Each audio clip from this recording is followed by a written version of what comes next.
Here are some hip thrust cues that will bubble up your butt.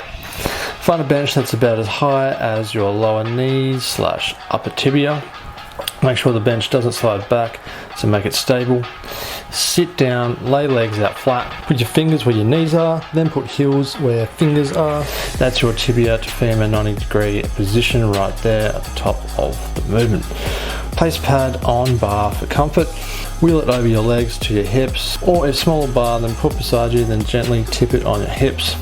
Make sure it's centered properly, then place it comfortably on your pelvis. Take a slightly wider than shoulder width stance with around 15-degree foot flare. Just have the upper thoracic back part, so the top 1/3 upper back on the bench. If you feel your quads engaging too much, then move your feet forward. It will put more tension on the hammies, so if it's not great, then play around with the foot positioning to hit the spot for you. Head facing forward throughout full movement.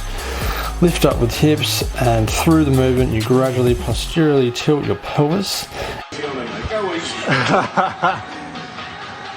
And at the top you have the full posterior inward pelvic tilt, which fully tenses, engages and activates your glutes. Try to keep pelvis above knees up the top of movement, so really try to thrust the shit out of your pelvis like you're about to ejaculate.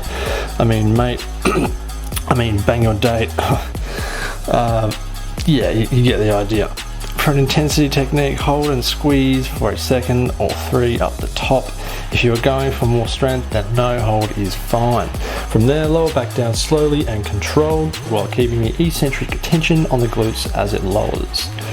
No pause at the bottom and straight up again. For variation, you can also add an exercise loop band around your knees to produce more hip abduction and upper glute activation. Happy gluting!